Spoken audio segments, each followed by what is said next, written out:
متهيألي حسيت وانا صغير ان هو هيبقى نوع من الانتصار على الوضع اللي انا كنت فيه.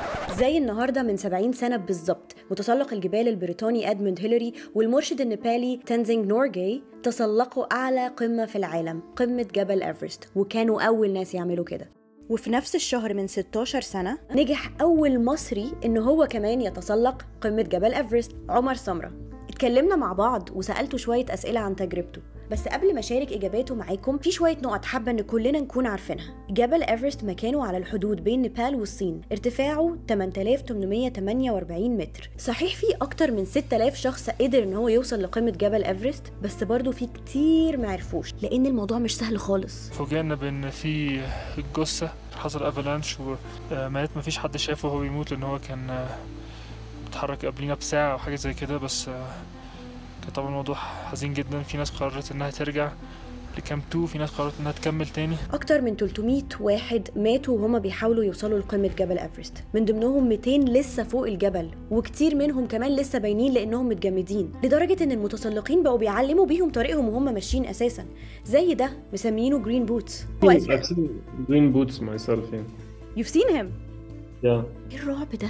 من المخاطر اللي اي حد ممكن يتعرض لها وهو بيتسلق جبل إيفرست الطقس الشديد قوي والرياح اللي بتبقى جامده جدا فوق، الانهيارات الثلجيه، مرض الارتفاع اللي بيتسبب في غثيان وصداع وتعب جامد جدا، نقص الاكسجين، الارهاق الجسدي والنفسي، الزحمه خاصه في الفتره الاخيره، والوقوع. بصراحه كان عندي فضول اعرف ليه حد ممكن يسيب بيته وراحته عشان يعمل حاجه في منتهى الخطوره زي دي، فسالت عمر عن حكايته. I think الموتيفيشن بالنسبة لكل شخص مختلف. يعني أنا أعرف ناس كتير قوي طبعا بتكلايم وكل حد عنده his own motivation، بس usually there are some commonalities. هتكلم الأول على نفسي. تعرفت على تسلق الجبال وأنا عندي 16 سنة، أنا سوري عندي 15 سنة. أهلي بعتوني الكامب في سويسرا. كان في الكامب ده بالصدفة، كان في الويك اندز. متهيألي هم ما كانوش عارفين ده، لأن لو كانوا عارفين ده ما كانوش بعتوني أصلا الكامب. يعني إن في الويك اندز في أوبشن إن إحنا ممكن نعمل زي اكسكورجنز في الويك اند، واحدة من الاختيارات هي mountain climbing. حسيت ان دي حاجه عمري في حياتي ما هقدر اعملها تاني، فواي نوت تراي سمثينج يعني مختلفه.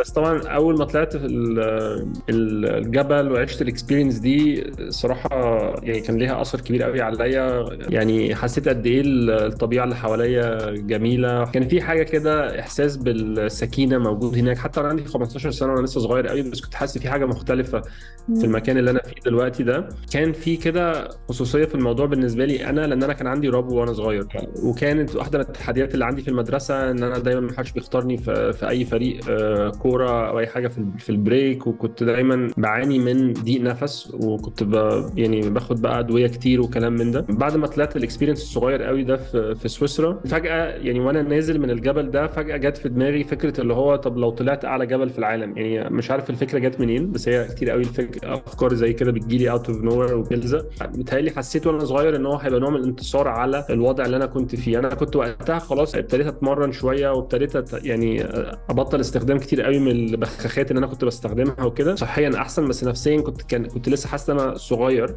يعني ان انا اتمرن واطلع قمه جبل ايفرست اللي هي بتقل فيها نسبه الاكسجين جامد جدا، كنوع من يعني تتويج اللي هي الرحله اللي هي يعني تخطي الحاجز بتاع المرض وكلام من ده. دي كانت البدايه بالنسبه لي. طبعا لما رجعت من هناك وحكيت لاهلي عن الموضوع، كانوا يا اما مش متحمسين خالص للموضوع، يا اما بيقولوا لي اللي هو شور حبيبي اعمل اللي نفسك فيه لما تكبر وكده.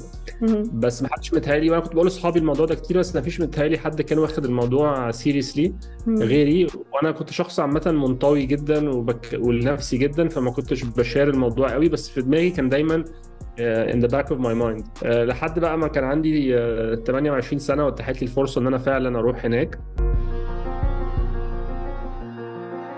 بس انا عايز افرق ما بين حاجتين. عايز افرق ما بين علاقه الانسان مع الطبيعه اللي هي مهمه جدا، احنا بنهملها شويه كبشر، يعني مش شايفين اهميتها قد ايه، انها بتاثر قد ايه على حالتنا النفسيه، وبتاثر على ان احنا نكون ناس سويه. يعني محتاجين، كل حد فينا محتاج ان هو يكون ليه علاقه مع الطبيعه، ايا كان بقى ده بحر، جبل، غابه، اي حاجه قريبه من الشخص، حتى جنينه مفتوحه. بس وجودنا في الاماكن المفتوحه والطبيعه مهم جدا بالنسبه لنا كبشر. واحنا ساعات بنحس ان هي ممكن تبقى حاجه والله كويس لو يعني it's a nice to have، يعني لو موجوده تمام، لو مش موجوده خلاص. لكن لا، يعني عيشتنا بالذات الناس اللي عايشه مثلا في المدن الكبيره زي القاهره او كلام من ده، والاماكن المتمدنه قوي ومتكدسه قوي، لا يعني دي حاجة الإنسان مش مخلوق عشان كده، فبالتالي هيحصل خلل في نفسية الإنسان بعد فترة. فدي كتير قوي مننا بيعاني منها. زي ما واحد مثلا بيقرر ان هو والله لازم اكل اكل صحي، او لازم ان انا اتمرن، او لازم اعمل حاجات، لازم يكون في وقت في جدوله ايا كان في الاسبوع في الشهر في كل فتره ان هو يروح للطبيعه ويعمل القصه دي. فده ملوش دعوه بالتحدي، يعني ملوش دعوه ان الشخص لازم يروح ويعمل حاجه صعبه او حاجه بيزق نفسه جامد قوي، هي مجرد وجود الشخص في المكان. في بقى الجزء الثاني اللي هو بيسموه تايب 2 فن، اللي هو بيسكلي ان واحد بيستمتع بان هو بيحط نفسه في حاجه بتبقى عاده غير نمطيه، بس بتبقى بره الكومفورت زون بتاعه تماما. فمن خلال ان هو بيعيش تجربه قاسيه شويه، ممكن تكون قاسيه لانها مختلفه قوي عن حياته العاديه، هي طبعا غير نمطيه، المعيشه نفسها بتبقى مثلا صعبه، الاكل مثلا مختلف عن الاكل اللي هو متعود عليه. في ايفرست مثلا في الارتفاعات العاليه عاوز اشرب ميه، لازم اسيح ثلج، وعشان اعمل ده لازم اكون معايا جاز، والجاز ده لازم اشيله على ظهري عشان اطلع فوقيه. وانا مثلا عاوز اتواصل مع اهلي او كلام من ده، فلازم اتكلم معاهم مثلا بالتليفون الساتلايت، ومش طول الوقت، والكونكشن مش دايما موجوده، وحاجات زي كده. فالواحد بيحس لما بيعمل الحاجات دي وبيعملها فتره طويله، بيبتدي ان هو يحس بكل قيمه حاجه بسيطه في حياته، فبيقدر ان هو يحط كل حاجه into perspective تاني. فدي ممكن يكون يعني نتيجتها ان الواحد يخرج من التجربه دي متغير تماما، يعني ممكن تعمل له شيفت كبير قوي في حياته. مش بقول ان ده لازم الواحد يعيش تجربه زي كده عشان يعمل شيفت زي ده، بس هي فعلا التجارب دي اللي بيحبها او اللي هو بيبقى اتراكتد ليها وبيعملها، لا فعلا ممكن يبقى تعمل شيفت كبير قوي في حياته. في طرق تانية كتير قوي الواحد ممكن يعمل نفس الشيفت ده، بس دي واحده منهم. ده كان حلمي وانا صغير وانا طفل، وكان هدفي الوحيد ان انا اطلع ايفرست. وحتى لما قررت اطلع ايفرست ما كانش هدفي ان انا اكون اول مصري، لان كنت وقتها مش عارف هو في مصري طلع قبل كده ولا لا. بس اكتشفت طبعا بعد ده، وده كان حافز ممكن زياده ان انا امثل مصر في الحته دي واكون اول مصري. كان هدفي ان انا خلاص هطلع ايفرست وهكمل بقى حياتي بعد كده يعني. بس حياتي اختلفت تماما، ان فجاه لقيت نفسي ان انا الموضوع اتعرف قوي، وده حتى كمان يعني قبل ما السوشيال ميديا واز ا ثينج يعني، بس في التراديشنال ميديا وكلام من ده. ولقيت نفسي فجاه بقيت شخصيه عامه من غير ما اخد بالي. خدت بقى قرار يعني very conscious decision، اوكي ان انا عندي حاجات كتير قوي عاوز اتكلم عليها، وعندي values وقيم معينه عاوز انشرها واشارك الناس فيها، وطريقه حياه معينه. فخدت conscious decision ان انا اكون في البابليك دومين، وهطلع اتكلم على الحاجات دي، وهعمل توكس وهعمل وبقيت فجاه عندي بلاتفورم ان انا ممكن اتكلم منه.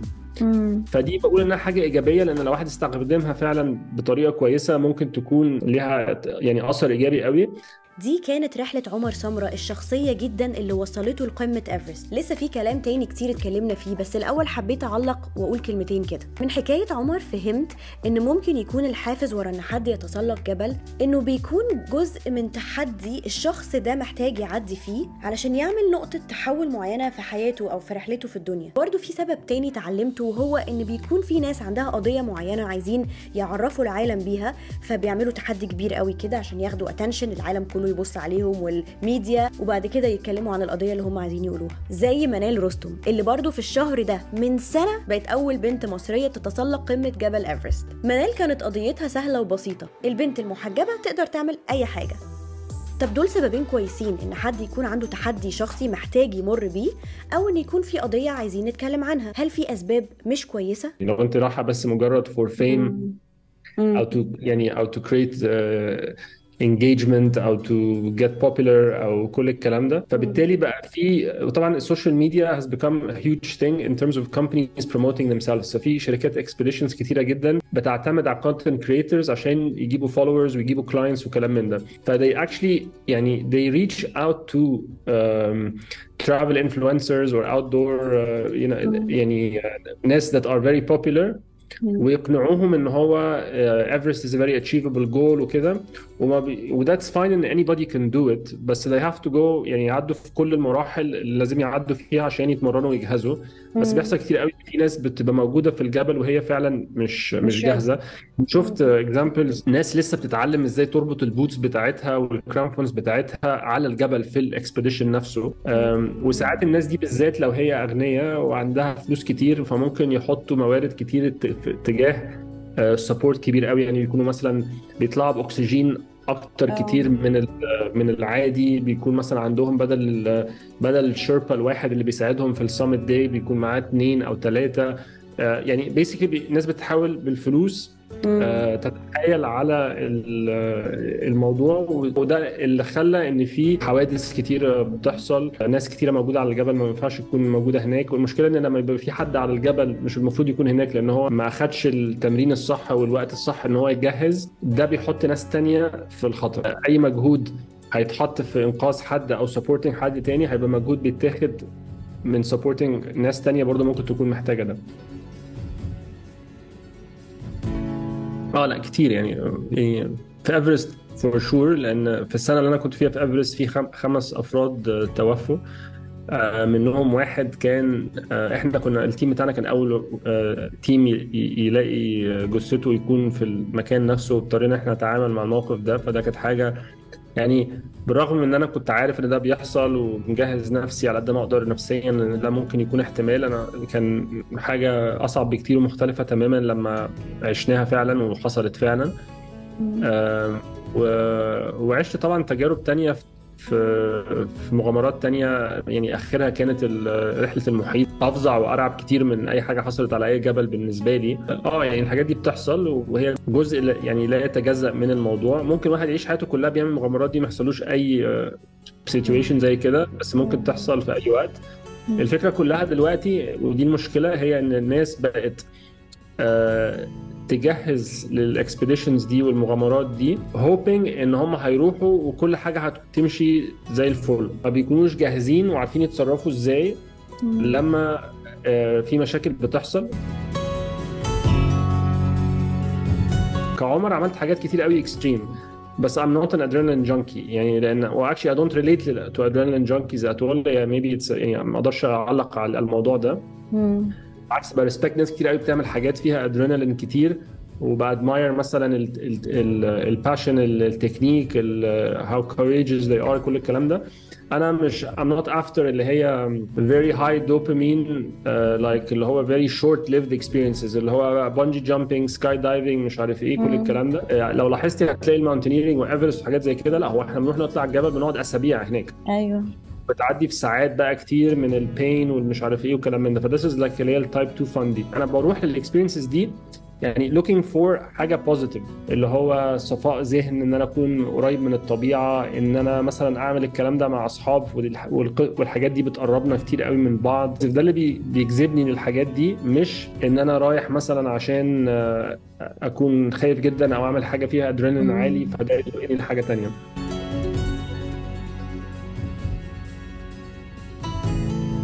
ممكن حد يكون عنده فلوس اكتر من التاني، ممكن حد يكون عنده بيت اكبر، ممكن يكون عنده موارد اكبر، اصحاب اكتر، عيله اكبر، حب اكتر في حياته، بس كلنا عندنا نفس الوقت. يعني من ناحيه ان ممكن الموت يجي في اي وقت، فدي هي it's the true يعني equalizer. فان واحد يعيش حياته عارف ده كويس هتخليه طبعا ان هو عاوز يعني عاوز ان كل لحظه من حياته يستعملها بشكل كويس. ازاي بقى ان هو يعمل ده؟ هي دي النقطه. يعني مش شرط ان كل حد عشان يعمل ده لازم يحط نفسه في خطر، يعني ده مش شرط. يعني افتكر الناس مختلفه. في ادفنتشر قريبه الادفنتشر الجديده بالنسبه لي ان انا يعني بقالي سنين طويله عاوز اكتب كتاب. الكتاب هو زي مذكرات يعني لحياتي وحاجات كتير قوي انا عشتها. فده بالنسبه لي هو الادفنتشر اللي جايه، لان الموضوع ده محتاج تركيز قوي. ايه ده حلو، انا متحمسه للكتاب ده. وانا كمان. من الاخر ان حد يحط نفسه في تجربه صعبه زي تسلق جبل ايفرست لازم يكون جاله زي وحي أو إلهام مناسب في رحلته في الحياة مع قدرته مع شخصيته، ويخلي إن تسلق جبل فعلا حاجة مناسبة ليه. لكن ما ينفعش تجبر نفسك على ده أو تعمله علشان تتمنظر. هنا سواء تسلق جبل أو غيره، لما يكون ده الحاجة اللي بتحركك الدنيا بتعك خالص. المهم بقى إن زي ما رحلة عمر سمرة ومنال رستم وصلتهم في إن هم لازم يخرجوا بره دايرة الراحة بتاعتهم ويعملوا تحدي كبير قوي زي إن هم يتسلقوا جبل إيفرست، كل واحد فينا عنده الحاجة اللي صعبة ومش مريحة خالص بس محتاج يواجهها. يعني هي جملة كليشيه شوية بس لذيذة، كل واحد فينا عنده جبل ايفرست بتاعه، وزي ما عمر قال محتاجين ان احنا نتأكد ان احنا بنقضي وقت كفاية مع الطبيعة، ونركز ان احنا نجمع تجارب مختلفة في حياتنا اكتر من اننا نقتني اشياء كتيرة. شفتوا نقتني دي؟ اتمنى يكون الفيديو عجبكم، انا بجد انبسطت قوي من كلامي مع عمر سمرة. شكرا شكرا شكرا، واشوفكم في الفيديو اللي جاي. سلام.